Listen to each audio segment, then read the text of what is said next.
Okay, and 3, 2, 1. Hello, everyone, and welcome to a new podcast by Ersties. I'm Paulita Papel, and with me are Lina Bembe. Hey. Pandora. Hola. And Olivia Rose. Hello. I'm very excited about today's podcast. We're going to be talking about very interesting topics, such as #PayForYourPorn. We're going to have a very special guest, Lucy Huxley, porn performer, and she's going to be giving her insights into roleplay and BDSM. And then we'll finish up with questions. So, ladies, how's been your week? What have you been up to? Well, Olivia and I have started doing pole dancing class, and the first lesson was really good. We went and there was a blackout, and so we had to do it through like an iPhone speaker, and the lights were off. But Olivia and I both agreed it was actually much better. Much better in the dark. Much better prepared ourselves for like when we're in a club. It was like they had some candles. We can't find it in the light. Like there's like a pole dancing class in like I think LA called S Club, and they do the pole dancing with no mirrors and everything's with red lights. She's been doing her research to promote. Yeah, because I was like, I really like the idea of doing pole because I hate the fluorescent lighting. Who wants to do fluorescent lighting dancing? And it was much better in the dark. But yeah. Yeah, it's tricky. It's nice to have an excuse to dance sexy though. You can't really do it in Berlin. You just have to sort of sidestep to electronic music. Well, you were it's looking nice great. To kind of body roll and like you just take advantage of those bits because it's like we just awkwardly swing around the pole and fail at the trick, and then we like roll up. Like so I did an impression. You can't see that. But. I was trying to explain to my boyfriend. I was like, it's like you think it's really sexy, but it's like a seal trying to grab the pole and just like hope for the best. It does feel more like a firefighter pole when we do it sometimes. Yes. We just like swing around and then we're both on the floor after spinning around, just like clinging to the pole. But yeah, it's great. You guys should come. Yes, definitely. It would be great. I would love to. We can do it with the lights out. I tried to pole dance, but the place where I was going was way far away, so I ended up not going because it was just too far away from my place. But yeah. What about you, Lina? What have you been up to? I spent last week in Paris. I was shooting a feature film for this French director called OBD. And I had like a very long, intense week. When it comes to feature films, you have like days that are like 10, 12 hours long, and then just like performing. And it's a porn. I mean, it's a feature, but it's also porn.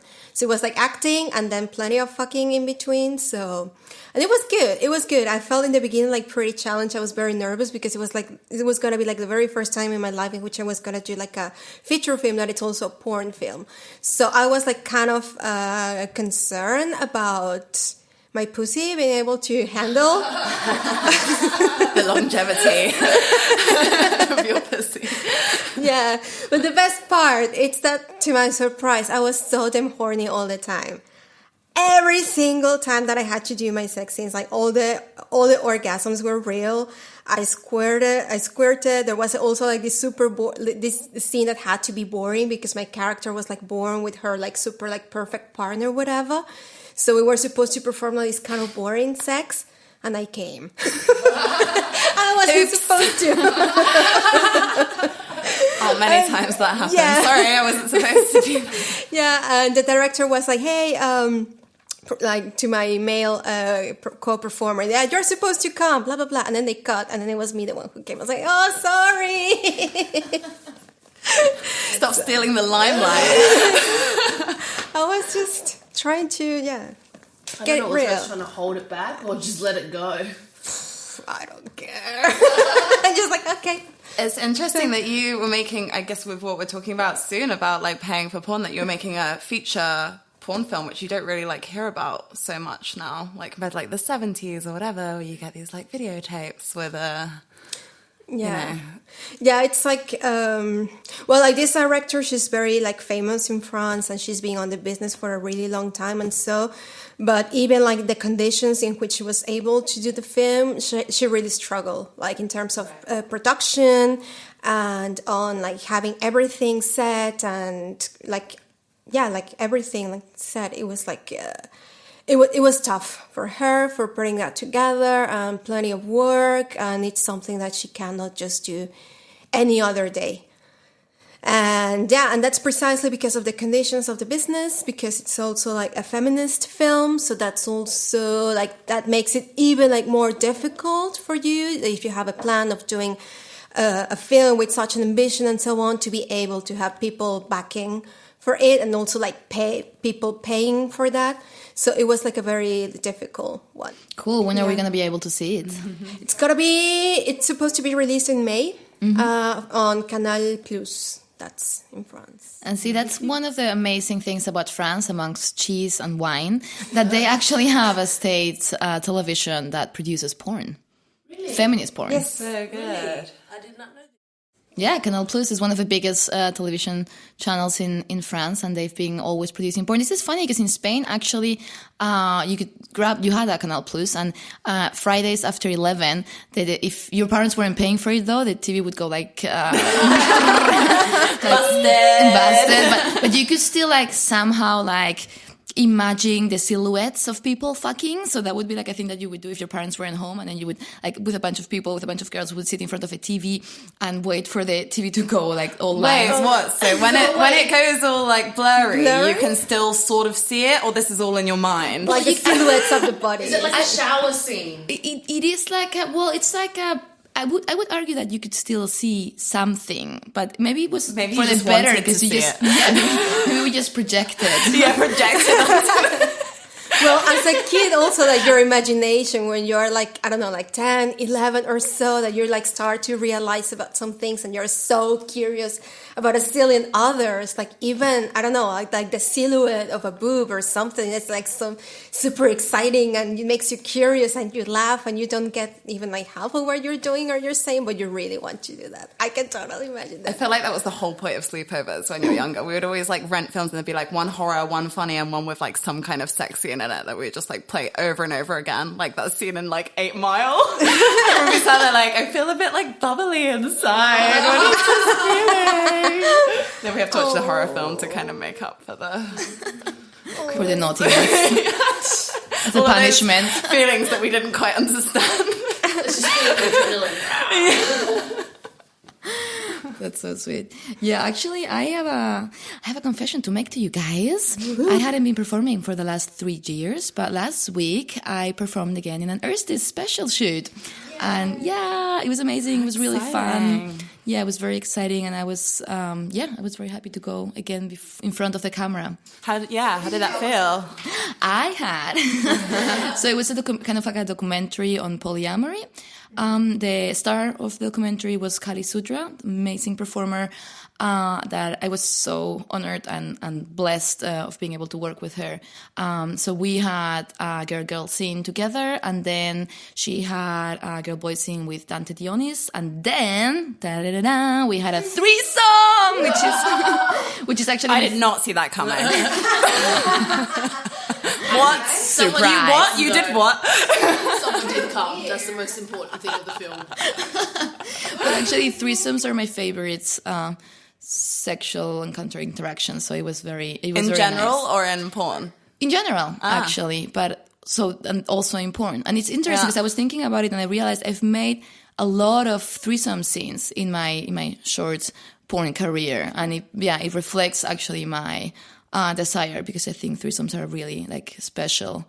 Really special sexual dialogue, and I like them a lot, so that was fun. It's super fun because it releases like some kind of like tension, and I think that you end up laughing a lot more, you end up relaxing also a little bit more, because the responsibilities, like it's divided by 2 people. Exactly, yeah. So then it gets more playful, I think, and also with the right people as well. But again, like porn makes it like so safe to be able to trust on your, of course, like ethical porn, to be able to trust on the people you perform with, what's gonna happen, to be sure that nothing that you don't want to happen won't happen, and you just focus on the fun. Absolutely. And these two, like I've known them and followed them on social media and whatever for a while, and it was just actually very exciting to get to perform with them in a scene. And one thing I also think is amazing about threesomes is it gives you more time to indulge in your voyeuristic side. Because I think when it's just two people, you're focused on what's happening, on your feeling in your body. But being three gives you sometimes a little bit of space to like lean back and just observe the beauty that's happening in front of you. I've never done a threesome before. It just looks very, like, I'm so uncoordinated in life. I just feel like me in getting involved would poke someone in the eye or something. And like, I would really like to be like the guest star in a threesome or something. Or maybe just like, yes. Or maybe it's something I have not like gone into. I would like to, under the right circumstances, but I just don't want to hurt anyone. Physically. Maybe you should let the other two people spoil you. Yeah, true. Maybe I should be like, okay, guys, I'm going to sit here and just watch and then I'll chime in. That's fair enough. We'll think about the scenario, Pandora, for you to like... Yeah, we'll work something out. Pandora's Fantasy. Pandora's Fantasy. Coming Never wear soon. a helmet before we get into this. Okay, ladies, it's enough of us. Let's get real. Let's get deep in philosophical talk. Let's talk about hashtag pay for your porn. Pay for it. Do it. That's our message. With a pop-up. Get out your credit card. So the reason why we're getting into this topic, apart from that we think it's very important, is that we had a comment on Reddit from a user called, and this is really his username, My Balls Are Nice. So my what balls, a gentleman. Just his opinion. So My Balls Are Nice, who soon after giving us his insight into paying for porn, he got suspended from Reddit. So you can imagine what other kind of comments he posted around the website. We're really open to different kinds of opinions. Yes. Amazing. His eloquent post read, though, and I quote literally, "Ha, ha, ha, ha. This is 2017, exclamation mark. Who the fuck is going to pay for porn when you can get this shit for free literally anywhere else? Question mark." End of quote. It's funny that he got banned because that's all over the internet. Comments like that. Sure, I think he got banned for other comments. Oh, right, yeah. That was the Like lightest. his name is My Balls Are Nice. This is surely not his first comment of... Yeah, you're right. I'm being naive. But you are right. I think these kind of comments are all over the internet. Actually, on our Twitter, Ersties, we made a poll and asked people why they would not pay for porn. The results we got is a 58% winner of porn is free, isn't it? Followed by 29%, it isn't worth my dollars. 8%, I do pay for porn, which actually is kind of like the in several statistics that we've been reading, it's kind of like the percentage of people, of porn users that actually do pay for porn is between 5 and 10%. And a 5% of I love pop-ups. Can't get enough. Just keep pop, pop, pop. So they just jack off to pop-ups. Oh, well. Instant gratification. That's for sure. All right. I think it was a good point where you read out what's his name? My Balls Are Nice, his message, and you emphasized this shit. Like, why would we pay for this shit? It's that people don't think of it as quality stuff, and then it becomes like a vicious circle because you don't pay for it, so therefore people can only make cheap, whatever, unethical porn, and then that becomes what porn is. So it's like your fault that it's just this shit. Exactly, absolutely. And I think it also shows like what his, approach or lack of respect for the industry is, right? No, because just saying your shit obviously doesn't feel like he, thinks highly of it. I think that's also people's like personal feelings of like shame and whatever, where they can like have something kind of anonymous, they can just quickly click onto the site and like, if there's still some shame around masturbation or whatever, like they wouldn't talk about it. They wouldn't be like, oh, I watched this thing and I really got off on it. Like people wouldn't want to share that. I don't know what comes first, like people being ashamed and then the free thing, or like because of how it is, the kinds of porn that's out there, that makes people feel ashamed of watching it. I think that at the top of everything, it's a part of the stigma that is still attached to pornography. Yeah. So, of course, like the stigma makes you think of pornography as like some sort of shitty product. So, of course, if you are a person who normally pays for the films, you see on Netflix or the music you listen to on iTunes or Spotify, you could also easily pay for the porn that you consume. But it's again like the shame that it's attached to watching porn, is the stigma that it's attached to pornography, of like making people believe that porn is shit, that porn is like trashy cultural product, that it's not worth their money.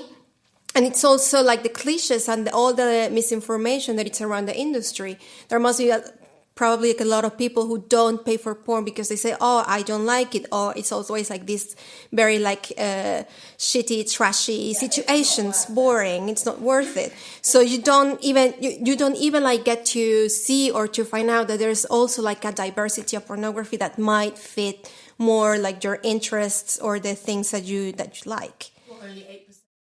Well, only 8% of people do know about good porn, but everyone else doesn't seem to know. There's such a saturation. Unfortunately, there is a saturation of porn, and why I don't like porn is because I have only met free porn in my like life at the moment, and it's really unfortunate. It's all this porn like revenge porn or something like that, or it's like really negative against women, and that's what's free out there, and like.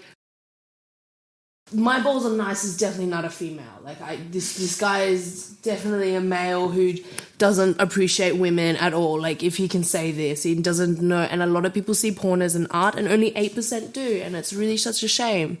Yeah, also people are because people like not only my balls are nice opinion, but also a bunch of people that maybe are not. They wouldn't talk so badly about porn, but they still think porn is free, isn't it? Right? Yeah. So, but that's also that comes with not acknowledging that the people working in the sex work industry are real people that have to pay their bills, right? Because how could any entertainment product be free? There's nothing free out there. Everything needs to be produced, right? There's a bunch of people working to make it happen. So from performers, producers, directors, camera people, sound people, editors, website designers, etc., etc., etc.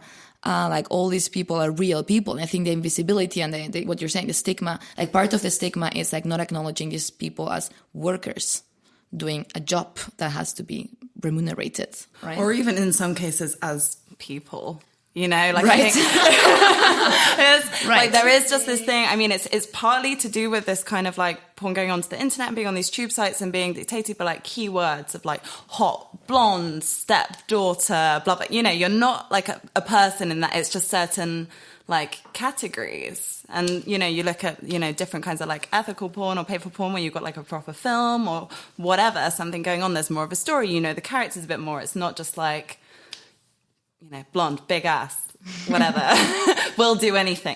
It is really dehumanized. Yeah, and I think, exactly. And I think the only way for having a diversity of porn and having, not only that dehumanizing, you know, easy to consume, short span attention product is actually to pay for porn. And then to support the people in the industry that are trying to do different things. Yeah. So that would be the ethical argument, right? So like, it's interesting how so many people, I think in our culture are already becoming ethical consumers regarding other products. So say the food you buy, where does it come? Is it fair trade? The shoes you're wearing, where were they made? Totally. This is child labor behind it, and a couple of other things. But then when it comes to porn, nobody feels responsible to take a responsible attitude towards it, right? Again, because of the stigma and because of all that we've been saying. And if people paid for it, also paying for porn means that the production value behind whatever it is that you see, it's something that has been done under specific regulations that protect the people who are involved into a specific production. To say that the performers involved like consented to all the actions that are depicted, no matter what the fantasy it is, to also claim that the people who are involved in it are of legal age for doing so, and also that, I don't know, like even that the company that it's doing so is like a fully like done company that pays our taxes and so on, that everything is serious behind it. So it's part of being an ethical consumer, because even if you like buy, even if you watch like free porn, things that you don't know exactly how they were made, you don't even know if the people who did it behind it were exploited in one way or the other into doing.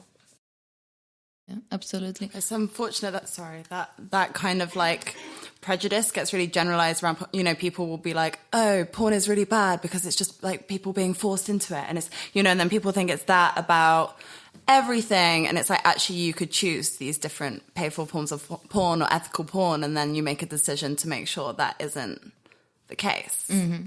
Do you guys remember like old school porn shops that like used to be on the street, and you could literally buy a DVD or a tape or anything? Like, do you not remember this? Like good old times. The good old times, like where because I You and the guys, me and fellas, in the booth. me, where I was watching there in the glory hole days. No, I was in HMV listening to Britney Spears.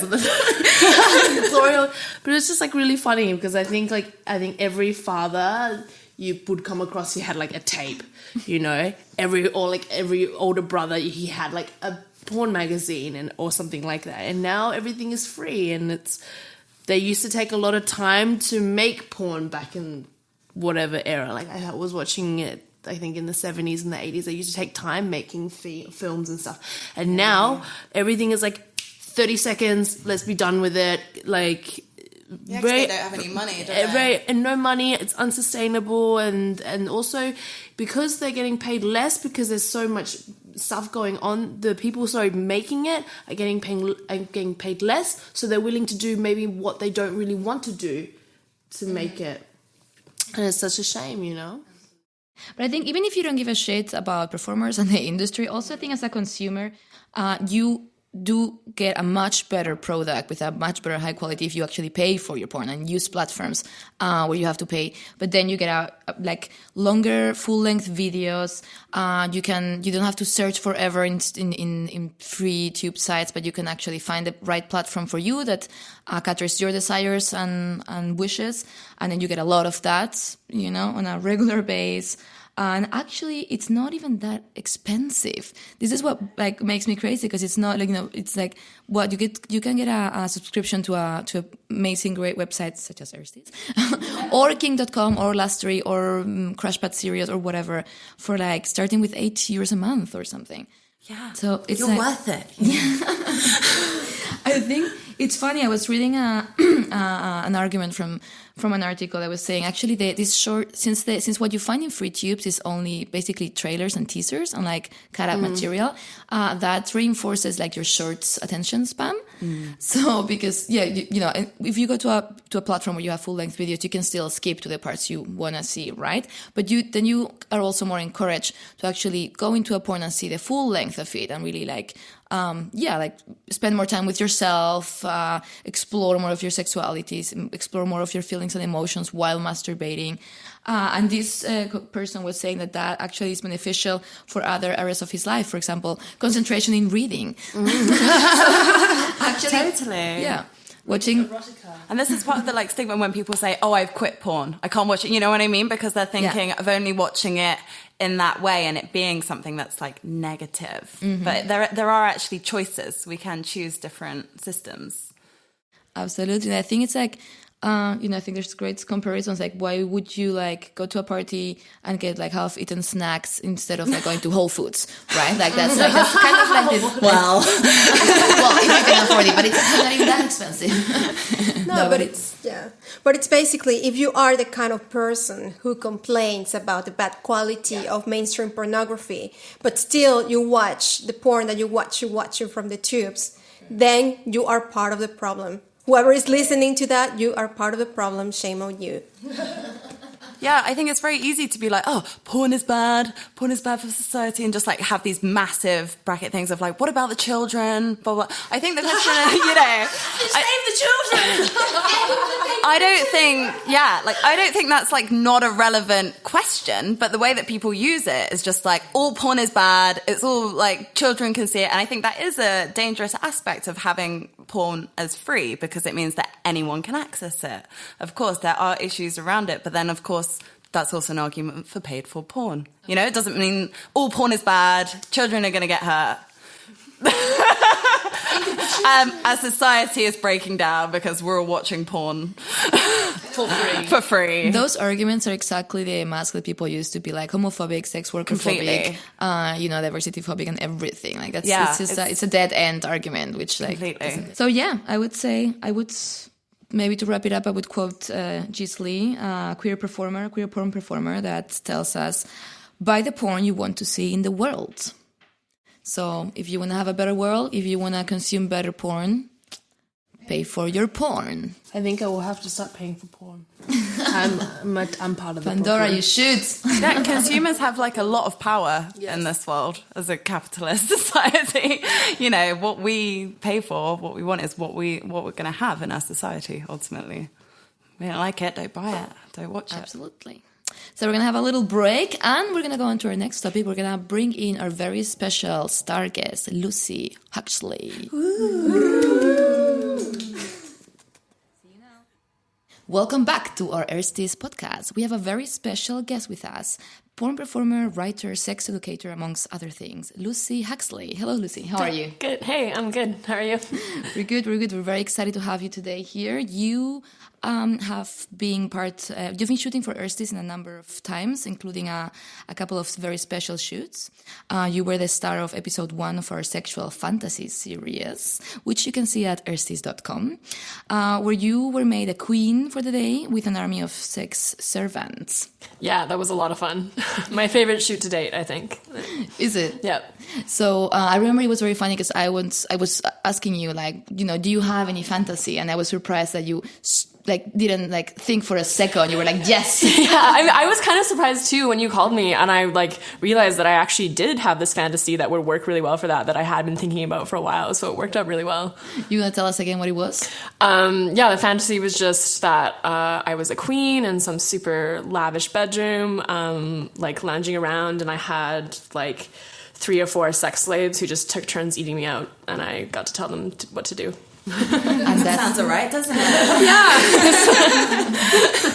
Yeah. Would you recommend the experience for everyone else? I would highly recommend it. Yeah, it was A+. So you were also actually featured in our virtual reality orgy, which was also as good as it sounds, I think. How was your experience? That was a lot of fun. That was actually my first porn shoot ever. Wow, yeah, was it? Yeah, it was. When was went that? really well. This was, when did we shoot that? In April, I think? I think so, yeah. That sounds about right? Yeah. Yeah, not so long ago. This year? Yeah, this year. That's when you started? Yep, I started with camming a couple months before that, and then, my first porn shoot was that one. What did you do there? On the virtual porn one? Yeah, I was just masturbating. It was they had the VR camera in the middle of the room, and then there was 2 couples, and then me masturbating. It was a lot of fun. Yeah. Actually, it's interesting because this is the year where you started performing in porn. And you've been doing quite a lot, right? Yeah. So I would say, if you look back to the beginning of the year until now, do you think your vision or your approach to porn has changed, or would you say you just confirmed what you thought already? Yeah, maybe it's expanded in a lot of ways as I've seen more what's possible in porn and made more connections, but I don't think it's changed in any significant way. And I remember we were talking about this in the day of the orgy. You had some boundaries. You had set some boundaries for yourself on stuff that you want to do in front of camera and that you don't want to do. Has that changed now over time, or is it still the same? Yeah, I've definitely become more open with things that I want to do in front of the camera. Just as I've had more experience and become more comfortable with those things myself. So I guess I generally have less boundaries, still some, of course. But yeah, just becoming more comfortable with being on set and more open about it. Yeah. Also, we were reading your Twitter bio, which you guys all can do at It's Lucy Huxley XXX. And there you state that you are the master and owner of Mirror. Yeah. We would love to hear a little bit about that. How does that look like? What does that mean in your life? How does it look like in an everyday life? I mean, it varies a lot. Right now, we're kind of taking a break from doing 24/7 master owner dynamic. We have done that in the past, where we're kind of in our dynamics for most of the day, or I can pull it up at any time. But that is a lot of emotional work, and it takes a lot of time and energy. So right now, we're just taking a step back from that. But when we are doing it full time, it is. I think it's a little more mundane in some ways than most people imagine. They just imagine I have a sex slave and it's super sexy all the time. But it's it's a lot more, I think, the little things of just the way we sit when we're watching a movie, he'll be on the floor and I'm petting him, or he makes breakfast for me. Just small everyday things like that can make a big difference. So, but how was it? So I guess you never, for example, discuss on where to go to a restaurant or what to do tonight. So you always take the decisions. Is that right? Yeah, pretty much. I often do, like, if I can't decide or I don't have a preference, I will ask for his input. But like for the final decision, I can always decide. If I like really want to go somewhere, I'll just say, okay, we're doing this, and then we do it.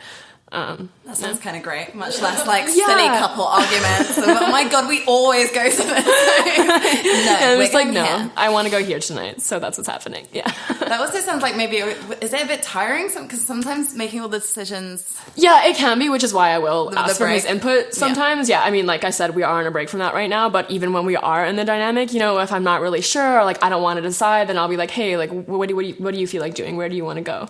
And if it's something that sounds good to me, then we'll do that. It's not like I'm constantly bossing him around, because that would be really tiring. Yeah. But it must be interesting sort of in the rest of your life that you've had chance to practice this kind of like dynamic, this powerful like master, like has it helped you to feel more sort of definite or authoritative when you speak? Or? I don't think it's changed too much, because I am generally like an authoritative like person. Like I generally have like leadership qualities and things like that. So I feel like that side of me more influences like my BDSM stuff than the other way around. So have you had other BDSM relationships before, or is this the first like, full on one? A couple years ago I was dating a guy, and we had a kind of a little bit 24/7 relationship where I was a sub. It was like long distance for the period we were doing that. So like it wasn't super intense or anything, but I had a collar I wore all the time and things like that. So okay, fascinating. What was your first introduction to BDSM? My first introduction was with the guy I just mentioned that I was dating for a while. And it was like my third day with him or something. And he was like, hey, if you want, you should bring some rope, because I want to like tie you to my bed and fuck you tonight.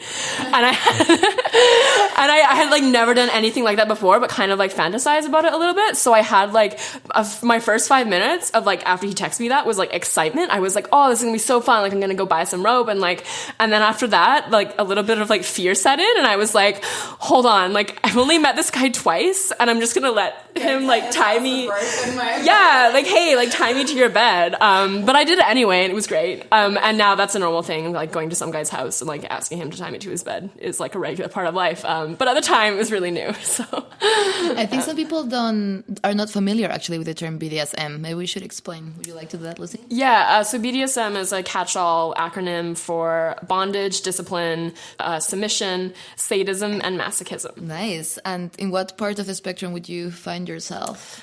I enjoy all of those things. I identify as a switch, so that means I enjoy both domination and submission, and also sadism and masochism. More so sadism than masochism. But yeah, a little bit of everything I enjoy. I have a really wide range of tastes. I think for some people that maybe like sort of have an idea of BDSM but don't know that much about it, there can be the focus for them on the sort of violent side of it, or they see it in that way. You see the whips and the chains, and it's like, oh, is it a punishing thing? Like, what is that about? Like, people quite often do. Sorry, can I just read? I read this blog post about this recently on Exo Jane, and someone said that being in a BDSM relationship allowed her to not only explore desires but reinforce that she is a safe person to be around. Which is probably seems like kind of a contradiction for people that are thinking. Yeah, for some people, definitely. Yeah, a lot of people, like, I've read some internet posts from people who are like, oh, I'm kind of into BDSM, but, like, I don't like pain. And, you know, they think that it has to involve that. And it's like, you can actually hate pain and still do, like, really intense BDSM. It's not all about that. And there are, like, so many more emotional complexities and, like, emotional positives to it as well. Just leading on from that, actually, you wrote a blog post for Lustery, didn't you, about your relationship? Yeah, I did. Called Why I Love BDSM.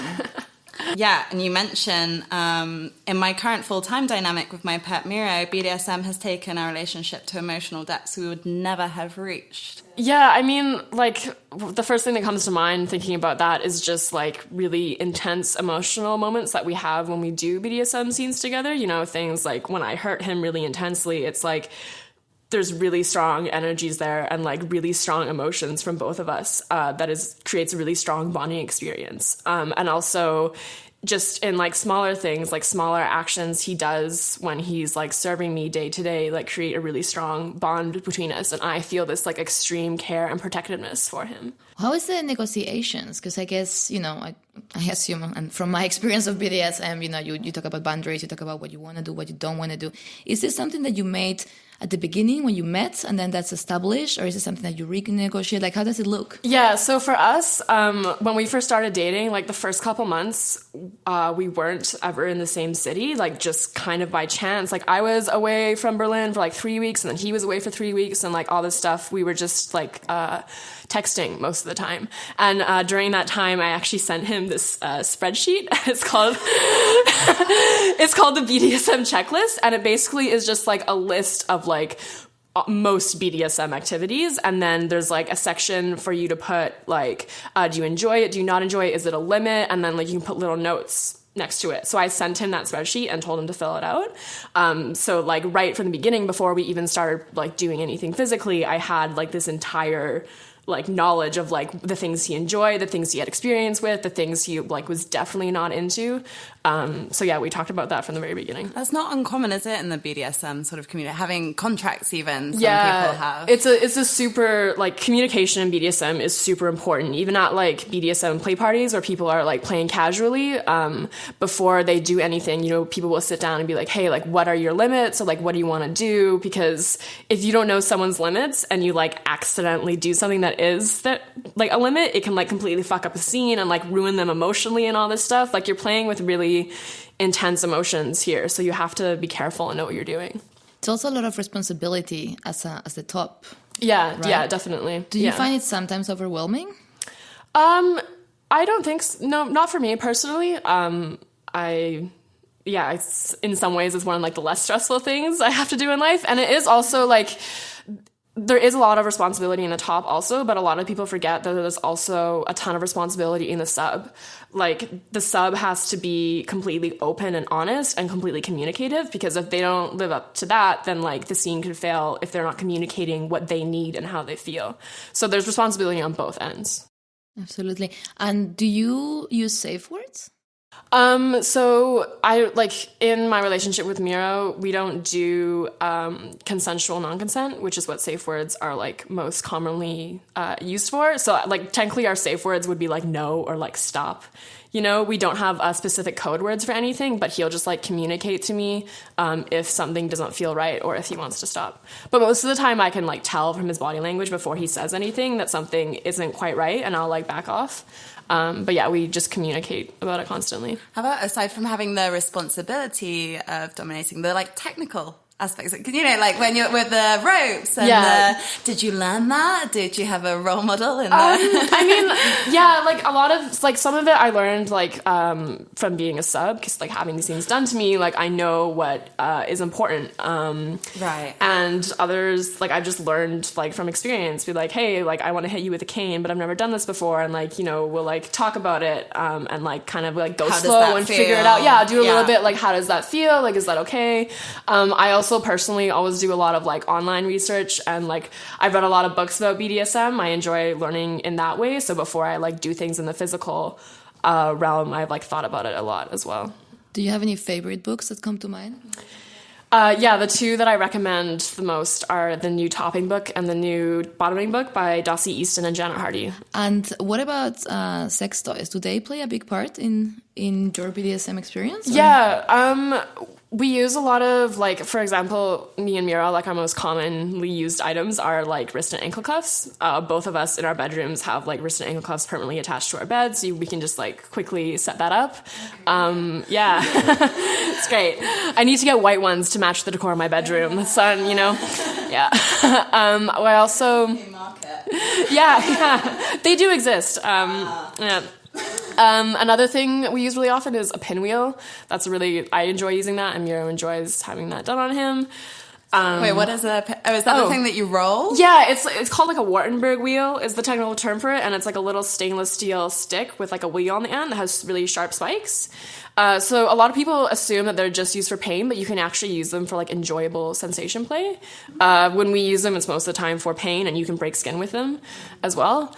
We also use like paddles and canes and blindfolds and latex. We're both really into latex. All of those things are kind of expensive, aren't they? Let's talk about the classism of BDSM. Yeah, they are expensive. You can like DIY a lot of things yourself if you're on a budget. Gardening center. Definitely. I mean, like Miro has been into heavy BDSM for like years and years, so he's like slowly amassed a collection. Like luckily for me, I get to use all of it. So he has a lot of like really nice cuffs and collars and things like that we use. And I also have like some of my own toys that I've bought. I have a couple pinwheels and a couple canes. Those things aren't too expensive. They don't always have to be, crazy. Just like about slowly building it up, I guess. It must be quite a sort of packing adventure because obviously you live in Berlin and you've got these events that you can go to. It's like a suitcase of things with you. Yeah, I mean, we do last time we traveled to Copenhagen, I always have to like consider carefully what I'm going to bring, like some cuffs always and like some rope to attach the cuffs to the bed and like maybe like a paddle and a pinwheel or something. It's always interesting. Necessities. It's always interesting at airport security. Yeah. One time we were stopped on the way to Barcelona and like the lady pulled out my strap-on harness and she's like, "What is this?" And I was like, Miro was just like, "It's a sex toy." And she was like, "Okay." And she put it back. Another time we had a flogger in Miro's bag that had a metal handle. And so that showed up on the scanners and they pulled it out and we're like, "What is this?" It's just for sex. It's okay. Your life is so different to mine. I remember taking a vibrator for an airport once and I like Googled it before. I was like, what will happen to me if I take a vibrator to the airport? And I made sure I ran the battery down the night before because I was really scared that it was accidentally going to like start. Yeah, I was so paranoid. Yeah, no, we've taken a lot of stuff through. Yeah. The last time I traveled, actually, I had was wearing my Crave Vesper necklace, which is like, it's a vibrator necklace and it's about like 3 inches long and it looks really pretty. You wouldn't know it was a vibrator, but I put it in the bin and they picked it up and they were like, "What is this?" And they were like passing it around and they couldn't figure it out and I was like, "I'll just wait. It's a sex toy. Can I have it back?" Like, that's been inside me. Yeah, they gave it back as soon as I told them what it was. So what about public situations? Like when you are in your 24/7 game, like how do you, is there situations like, I don't know, in the supermarket where you go inside and you tell him like, "Wait here," and he like sits down and waits for you, or is that, how do you handle that? We don't usually do like too much extreme stuff in public. I have taken him to the supermarket on a leash before. Like the Reva at Warschau Strasse. We were like walking around there through the supermarket and stuff. But yeah, generally like we don't do extreme stuff in like on the street in public because we don't want to like impose our dynamic on like random passerbys. But we're both exhibitionists, so we love doing stuff at like play parties and when we go out and things like that. Yeah. What's the reactions? Do you get a lot of positive or sometimes negative reactions? Not a ton of, like, you mean on the street or like at parties and stuff? Yeah. Well, both, I guess. On the street and stuff, like in Berlin, we don't get too many reactions because I guess people are like used to seeing like things like guys wearing collars and things like that. We have gotten like, Miro has told me, like when we travel, sometimes he'll get a lot of like unpleasant stares when he's wearing his big collar. Like people will be like, what the fuck is that? Or like guys have like barked at him before and stuff like that. Yeah, when we were in Barcelona, there were like some Belgian guys who were like, barking at him because they're like, "Oh, you're a dog, you have a collar." But yeah, luckily we don't experience that much in Berlin at all. Cool. And yeah, when we go to parties and have our dynamic there, we generally get like really positive reactions. I've especially enjoyed like one time we did like a flogging performance at a party that didn't have a ton of BDSM going on, just like a little bit, and a lot of people were like really interested in our dynamic and really enjoyed seeing it and were like asking a lot of questions, and I really enjoy that and being able to talk to people about it. Is that must be a big part of you, because you're not from Berlin, right? You living here, like having access to that community. I wonder, like, for so many people that maybe would be interested in BDSM stuff, but like they can't just go to a party in Berlin. Yeah. I'm super, super thankful to, like, one of the many reasons I love living here is that there is like such a big community around this, and that you can meet people who are into the same things as you.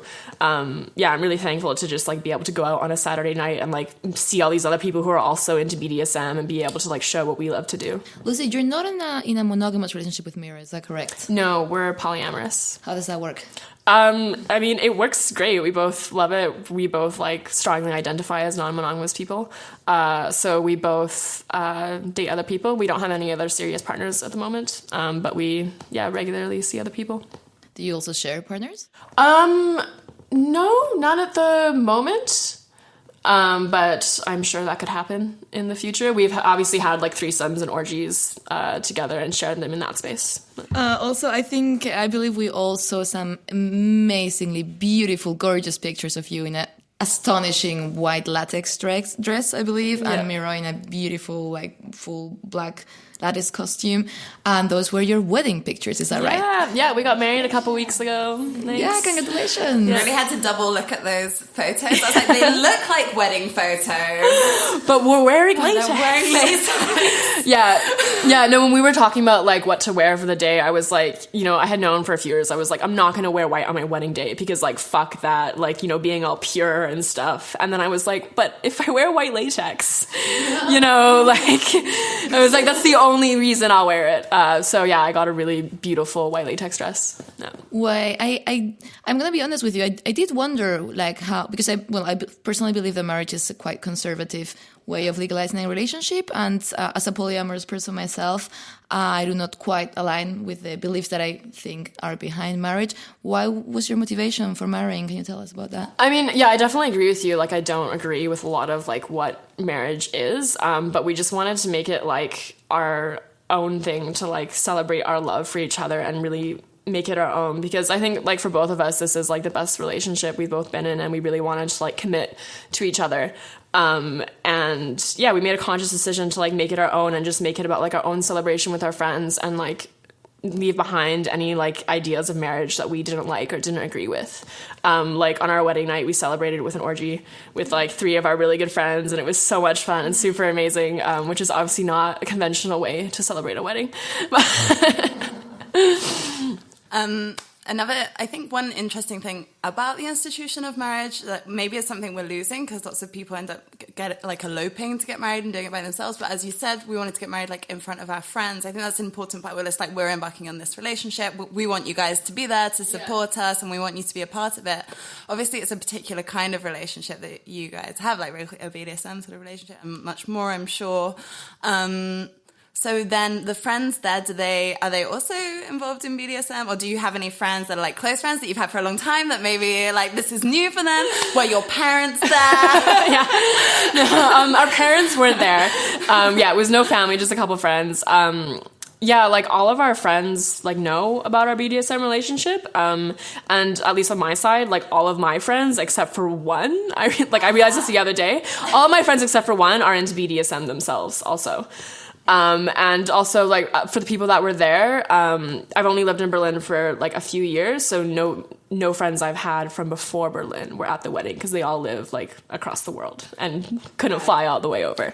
Like not everyone there was into BDSM, but they all like knew about our relationship and like were super open about it.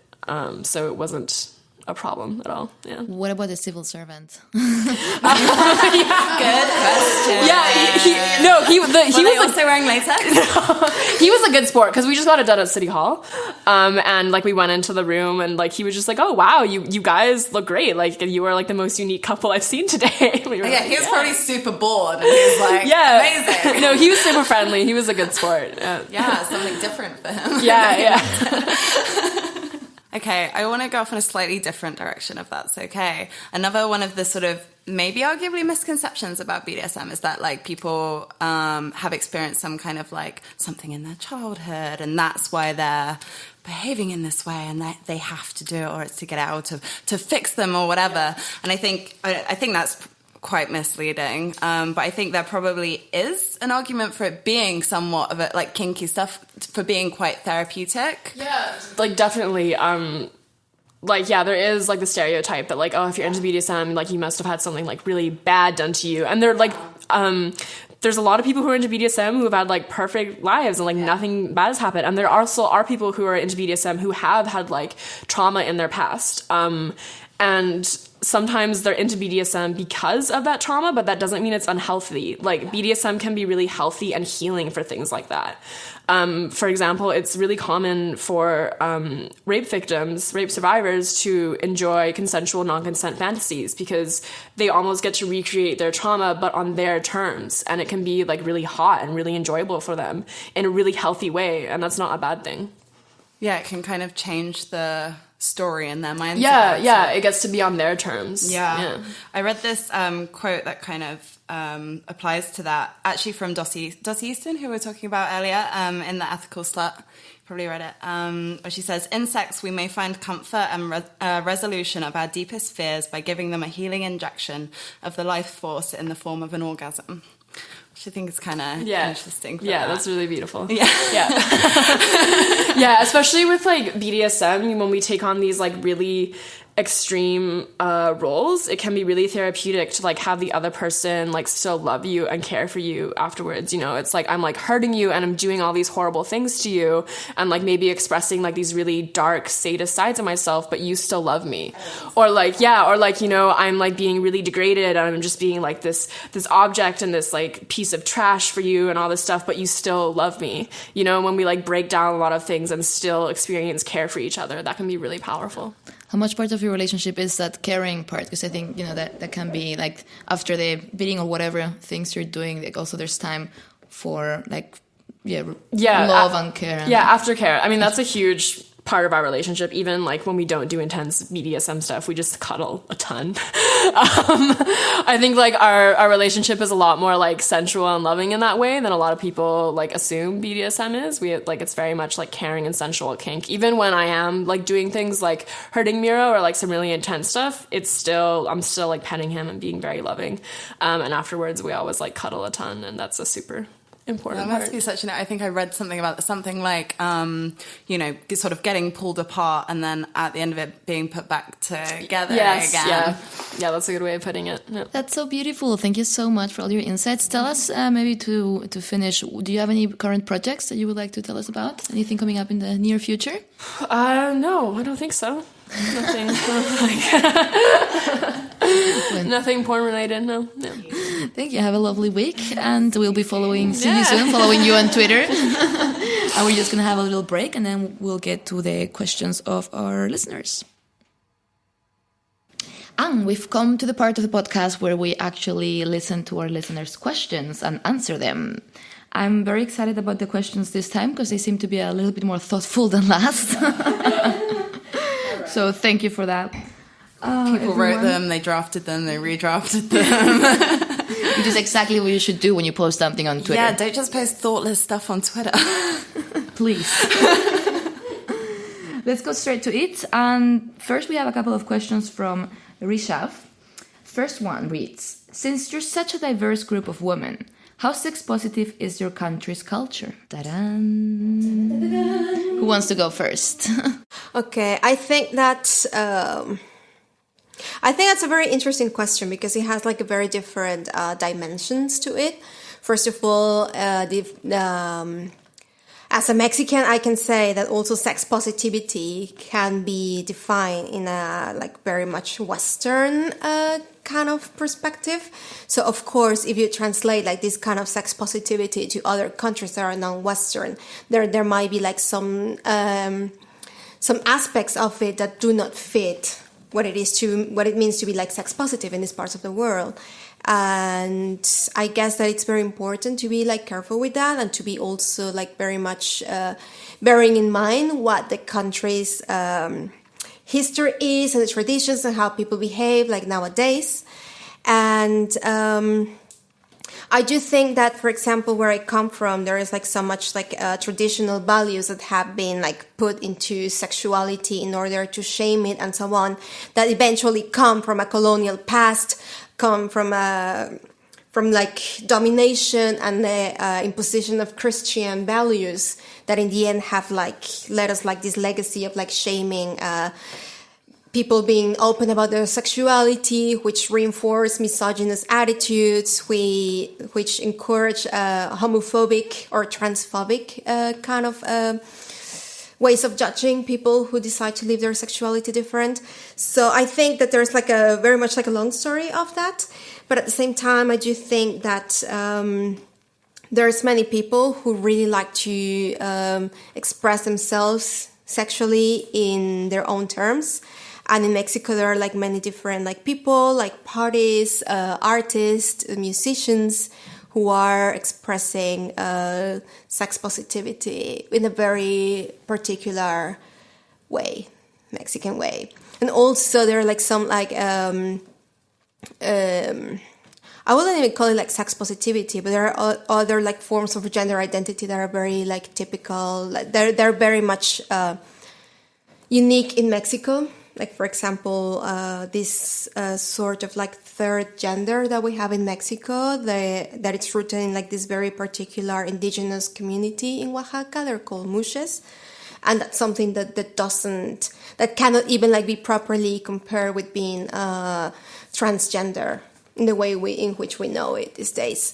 So, I don't know, I will just say that it's very different, that it's very vibrant, that there's a lot to say about it, and that there is something that has to be put attention on, and try not to just like make simple comparisons to what sex positivity is in the Western world.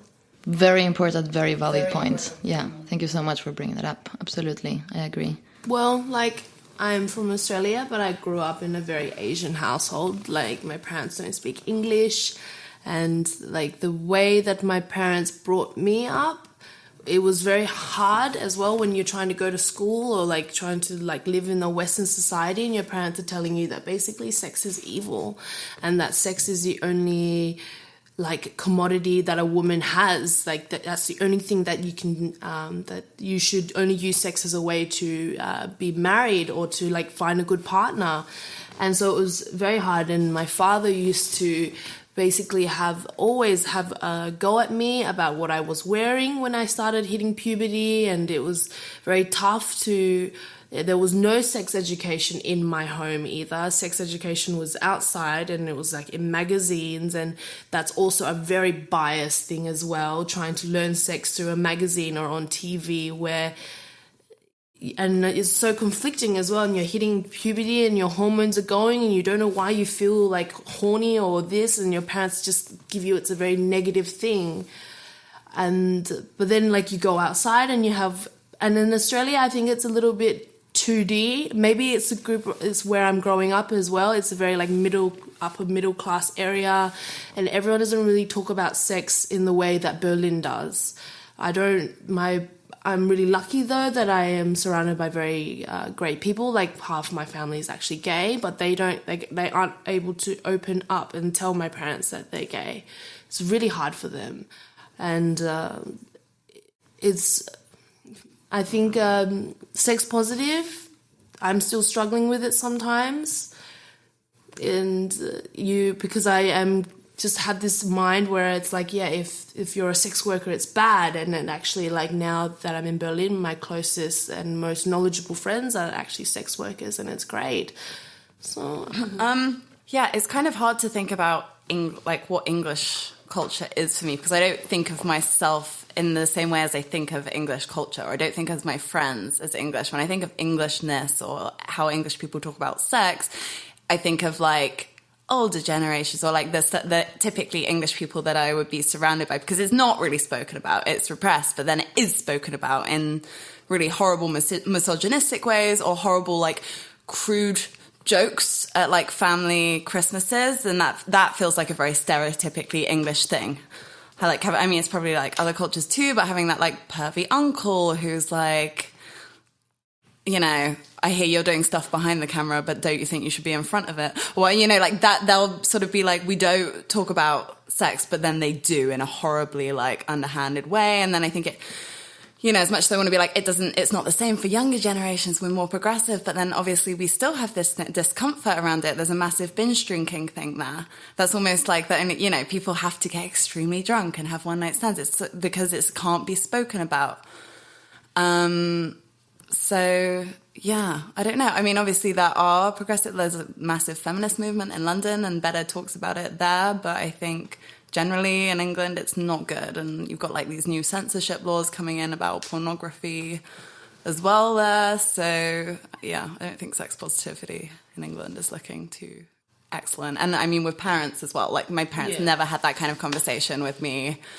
The extent of it would have been like at one point in the car on the way to school, my mum sort of awkwardly being like, so do you have a boyfriend?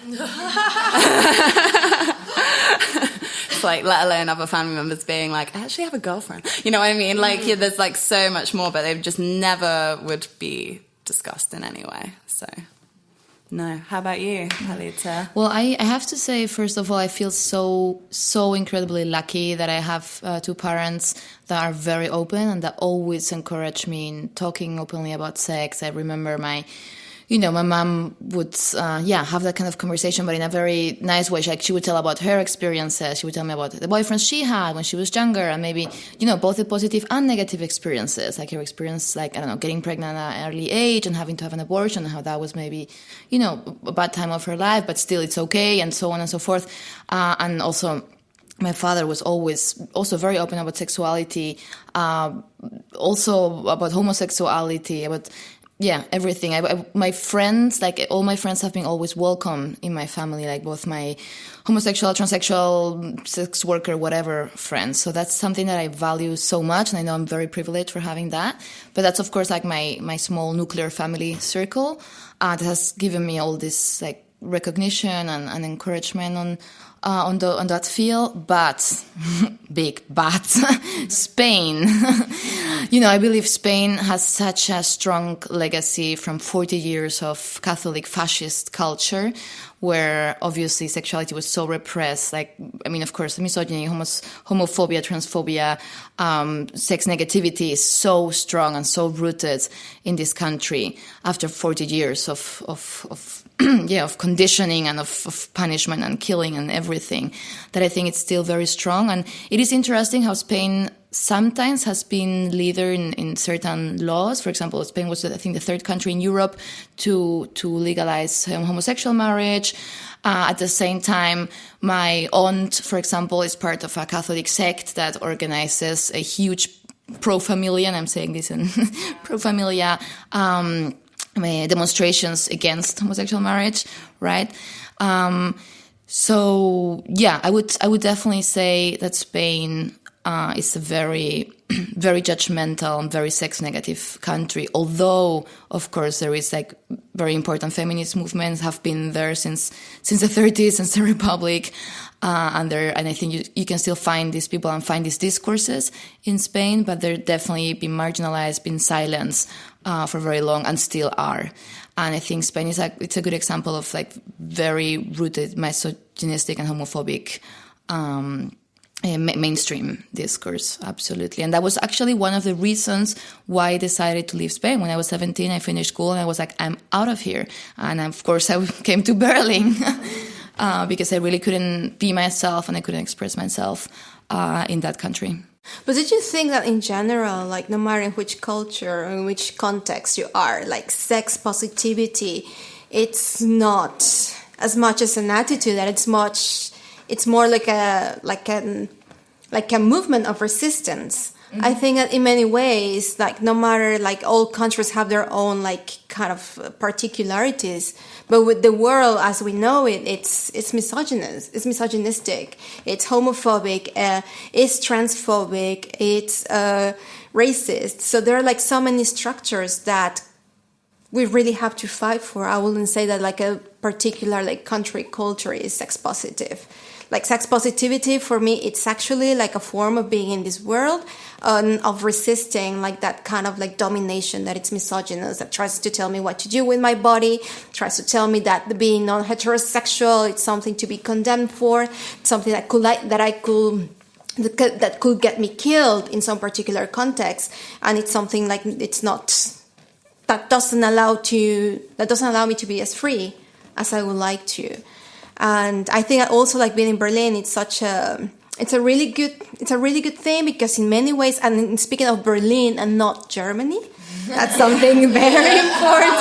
Good point. Yeah, that's a very good point. Like it provides like some like a free space, so that it makes you a little bit like more safety, that has like a bigger form of alternative culture that still has its problems, I'll have to say. It's not like all perfect, but but in many ways we all like, it allows many of us to feel like safe and to to try to explore ourselves in ways that we weren't able to from the place where we come from. I absolutely agree. I agree that sex positivity is a counterculture, and I haven't ever seen anywhere in the world, and I mean I haven't been everywhere in the world, obviously, but that where I would say, this culture is sex positive. Sometimes people thinking that sex positive like is actually like, I know my parents, the way I see sex positive, my parents would see it as a failure. It was just really like a harsh reality. But like, for example, when my little brother came out, I had to tell him like, you cannot tell my dad, like it will be the final nail in the coffin for him. He would think he fails as a father, which is a really hard thing for me to be like, tell my little brother, like you can be who you are, but withhold it from the person that brought you up. But even my little brother totally agrees with me. He's like, I could never tell Dad. It would just be the worst thing for him. And it's like, and it makes me feel really sad that he's just like, he's such a perfect human being, but he just cannot tell his own father that he's gay, because his father will look at him as himself as a failure. And it's like, wow, that's so heavy. Yeah. So I think, you know, for me, actually, personally, I agree with you. Like, there's two struggles. One against like society in general, and then I do but then I even feel safer, because when I'm, you know, society in general is like kind of impersonal, right? I don't have it's not someone I love. It's just like, okay, society, people, masses. And then I can be this person. I can have my persona. I can do the activism that I think it's positive, blah, blah. But then when it comes to family and people you love and people that brought you up, that fight is in a complete other league. It's like like my brother is always going to the aid walk. He's like always campaigning for gay rights. But my father, in a way, luckily doesn't speak English and is so unaware of these social things and cultural things that's going on that he doesn't know that my brother does these things, but my brother has to tell him that he's straight. And it's like, wow, these two sides are always colliding, and I always wonder if he's okay with that. He seems very happy, obviously, but like that internal struggle is, like you said, yeah. Wow.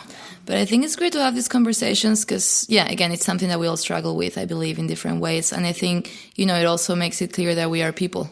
Yeah. Like, we are real people. Like, this is, you know, we all have, like, some kind of family that we didn't choose. Yeah. And we have to deal with that. So different beliefs to us. Yeah. Yeah. But you get to choose your friends, which is very important if you want to be sex positive. You surround yourself with people who are sex positive, and that's the only control you have. Like, for example, all four of us have chosen to move to Berlin. Yes. And talk about sex and talk about sex.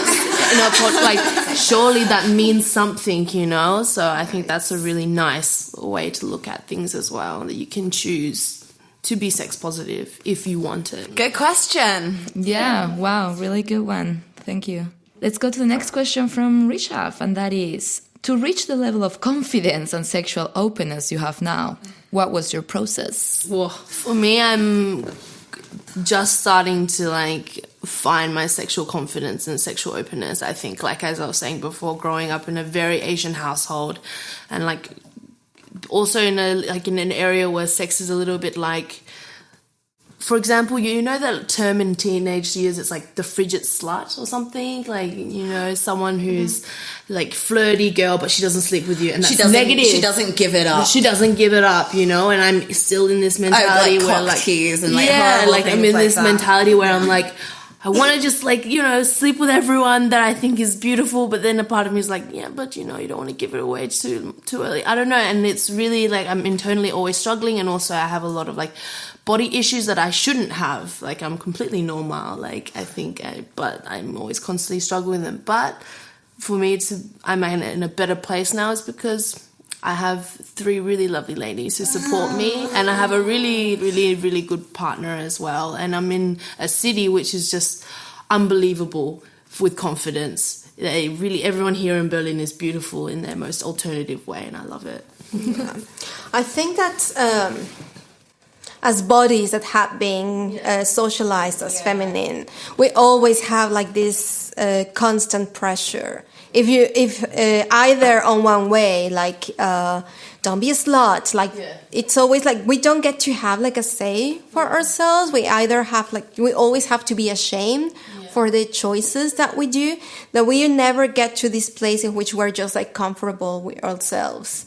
Like either we have like others like telling us things that we should do, that we shouldn't do, how we should feel, like, oh, you are too covered up, oh, you're dressing too slutty, oh, you're like so frigid, oh, you're too slutty and sexually open. Yeah, we can't just like do something or like something without defining us. Yeah, exactly. Like, oh, so you like to be spanked. That means you're this, you know?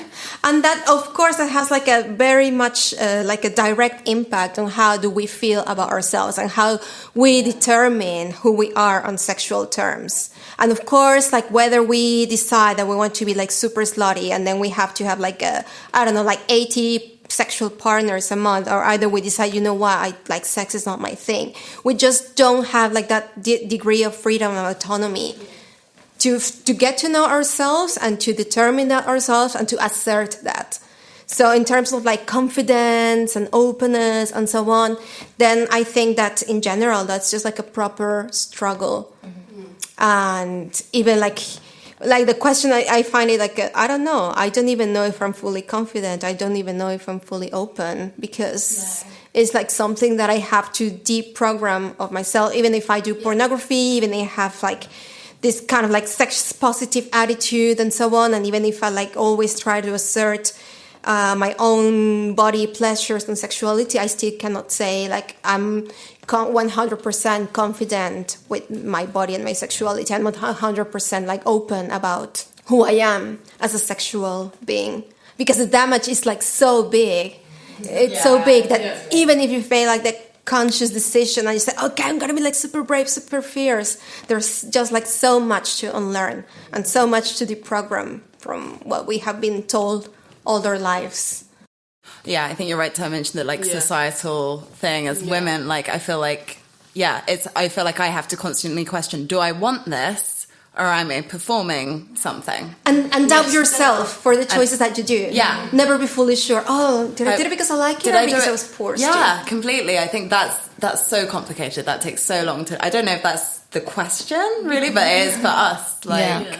I think it's interesting because it's funny that the person will ask, you know, the level of confidence and sexual openness you have. So we are acknowledged, or apparently, you know, we come across as people that are confident, that are sexually open. And I mean, I would say we are, but I have to think, you know, so often I would love to be tweeting all the time stuff, but I want to be tweeting all the time positive, like sex positive stuff. And there's so many days when I don't feel well. But I think that's really positive to be able to share that. I think it's sad. Like, I find that really disturbing when that's all I read on Twitter. That makes me feel bad. Oh, yes. Oh, my God. Yeah. So, like, I think most people appreciate it when you're, like, I saw something for, like, it's a similar with, like, mothers. She had tweeted something like, you know what? Some days I fucking hate my child.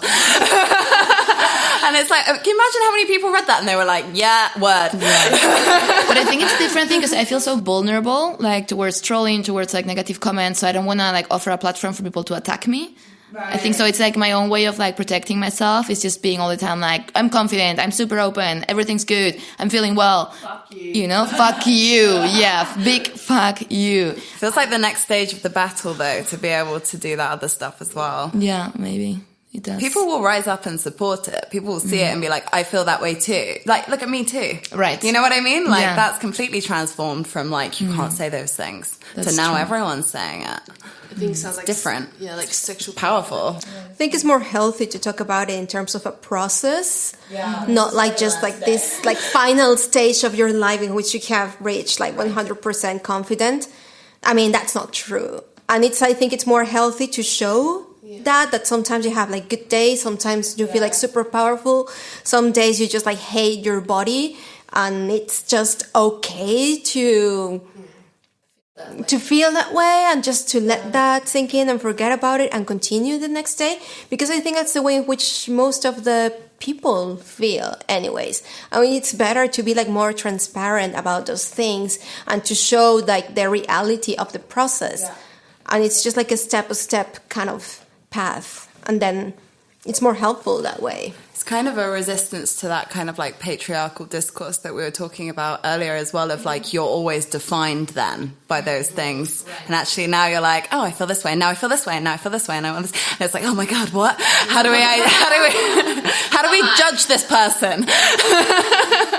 You know, it's kind of resist against that kind of stuff. I mean, like, yeah.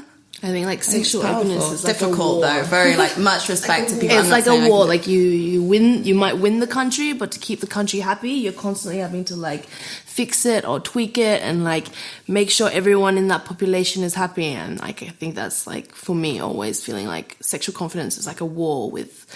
You've won them over, but now you have to keep them happy, and you're like constantly trying to keep yourself happy. And it's okay that sometimes not everyone is happy. You just have to be honest. And it's part of it because also like as bodies socialized as feminine, we're always told that we have to be likable. Right. That everyone has to like us and everyone has to find us beautiful. Or we're whinging. Yeah. Or hysterical. It's the time of the month for her to keep her quiet. If you're angry, you look ugly. If you're bossy, you're ugly. And you have to be pretty. This kind of conversation, everyone has to like you, and then you depend on being liked. Smile more. Yeah. So just tweet an angry. I hate when people tell me to smile more. That's gonna be the challenge of the week. Just tweet angry. Just tweet what you're actually feeling. Passive aggressive emails.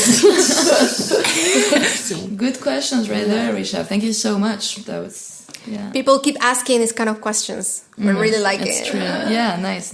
We want more of those. Go ahead. So we've come to our final question from Big Quid. Am I pronouncing that right? Natives here. It's not really quid, because quid would be like QUID. Is it big and kid? it's QID. Big kid. Oh, Big kid. is it Big Kid? Maybe. Nice one. Well, Big Kid is asking. Also, Big Kid is seeing a girl for a while now, and he wants some tips on first-time anal and how to initiate roleplay. Woo, you're set to something there, Big Kid. Let's hope that we can give you some good advice. Consent. Communication. Can he have a conversation with her about it? He's saying initiate it, which makes you think. Or you just want to jab it in, like what's going on? Yeah, like because actually initiating it. Lube? Talking about it and talking about what you like or don't like or watching porn and having a chat about. Totally agree. I think the point here is like you need to build up a trust basis from where you can talk openly about sex, and then you can talk openly about your desires and your wishes. And if your desires and wishes are role play and anal play, then first get the trust and the openness with your partner to be able to talk about these things, right? Mm-hmm. And just do it in a safe environment, like we do in porn. Like we set up an area of a room to be a safe environment, and you tell them like, okay, like this is what I would like to do, and like no matter what happens, if I pull out and like something bad happens on the sheets, like we're gonna clean the sheets together, and we're going to do like it's honest, like and I will still love you no matter what, like, or I'll still like you as a person. I'm not gonna think of you differently. That's really sweet. I do like the opposite there. Like, so the sheets, you know, I really have to go. Yeah, like don't just be like, okay, like we'll do it because that's what. For me as a person, that's what I would think is like, I wouldn't do it. It's because like, what's the aftermath that's going to happen? Like doing it is fun, but what's the aftermath? What if you hurt me? Like, do I say anything? Do I not? Like you have to create the environment for her to be like, this is how it felt for me. This is going to be a safe environment. Yeah. And like, there's no judgment here, and let's explore it together. I don't like it. But also that's the point. It's about both of you. It's not about initiating it with her and like having the conversation before as well. It's not then on you as totally your responsibility. It's like you've both decided on this thing, and it's both of your responsibilities to communicate how you feel about this thing that you're doing, and how do you like it? Does she like it? Yeah. However, I'm curious because the question says he's been seeing a girl for a while and that wants some tips on first-time anal. So, I mean, here it's very unclear. So I'm assuming that either Big Kid wants to like top his girlfriend or the other want to be top. I don't know. Either way, like the first step is to talk about it, not just hopefully this is not like Big Kid's fantasy and then just want to surprise his girlfriend. Mm-hmm. Like they have both to talk about it and take things like slow, step by step. Also, anal play, there's plenty of considerations that you have to do in terms of sexual health and hygiene. Yeah, like hygiene is super important because there's a lot of bacteria that can be like harmful for both, that can be transmitted. So also that's like the technical bits of it are super important to get informed on that. Yeah. And start with massage, then finger, get some gloves, plenty of lube. And then, like take it step by step, always like communicating. Feels very different when you're ready to when you're not ready. I think if it hurts, it's not right. Totally. Yeah. If she says stop. Immediately.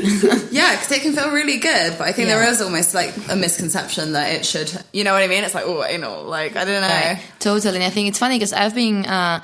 for a very long time wanted to experience more with anal play, and I think people have different anatomies, and I've experienced that my anus is not that welcoming to external things penetrating, so I've had a hard time with it.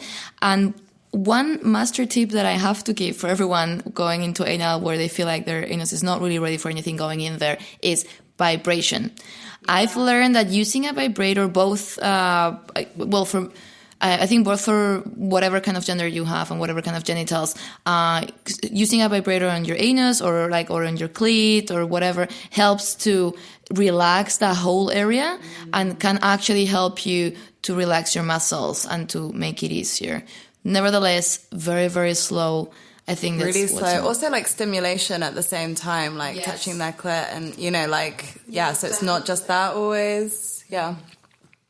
Try some like rimming as well. Lick it first, like work it on from the outside for a really long time. You have to really take your time. Take your time, yes. It won't happen in one day, Set it up as like a long-term journey and process. The reward will be better that way. Also, I think for role play, I would we really focused on the anal. We're so anal focused. What would Freud say about that? I think, Olivia, you mentioned it before, but I think it's a really good advice. Porn. I think there's amazing porn out there that can help you like put out some scenarios for role play that you might find interesting and you might want to like reenact. Films in general also. I feel like I've done that since I was a kid and like reenacted stuff, but I would totally still like do it now and like take on personas or whatever, because it doesn't even have to be like an outfit or anything. Role play can be a lot of things. It can just be a different mood, a different kind of persona that you're playing. And that could be a good introduction to it also. I think once you're getting costumes or something involved, it can be fun, or it can just be hilarious. Very amicable. Yeah, you know what I mean? Which can be great, or it can be like embarrassing. Yeah, I know. Yeah. Maybe some people, I would love, if I laugh at it, I would also still really enjoy it, or someone laughs at me. But some people, maybe that would break it. And I don't know. Mm-hmm. But again, communication, figure stuff out, take it easy, and be honest. I think one of the major things, if you're going to try to adventure in some terrain that maybe either you or your partner are not really experienced with, actually be honest. Don't pretend to be someone you're not. And create, like you were saying, Pandora, create a safe space for both of you to be able to be honest and have an open conversation. Even when things go maybe not, especially when things go not as you expected. And lighting. Make sure she feels good in the lighting. Also, it's important to mind your boundaries as well, because many people who are like not that like experienced in some, many people say like, "Oh, I don't have any boundaries." That doesn't exist. Everyone has boundaries. Everyone has limits. No one likes to be done whatever on their bodies. So it's also important to take your time, also individually, without any kind of like coercion or kind of manipulation into anything. Take your time to know exactly what things you don't want to do, you don't want to be like done, and so on, and then discuss that and respect that. Well, nice one. We got a lot of advice there. We very much hope that gives you some, useful insight, big kids. Thank you for your question. Have fun, enjoy. Let us know how it goes. Send pics if you want. Yeah, send nudes. No. Well, guys, that was an amazing podcast. I had so much fun discussing #PayForYourPorn. I think we got some good insight in there. We heard so many interesting things from Lucy Huxley. Follow her on Twitter. It's Lucy Huxley XXX. I hope you enjoyed it as much as we did, right, everyone? Give me a big woo!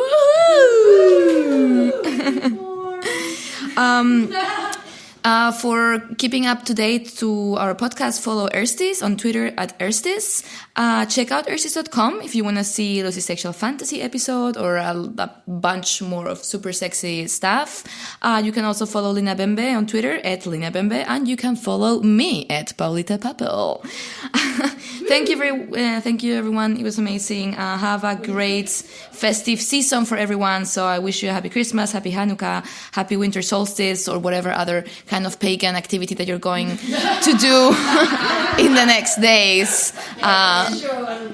Whatever your thing is, you do you. Enjoy, be safe, and we'll be back in the new year. Thank you. Goodbye. Bye. Besos. Woo! Cool.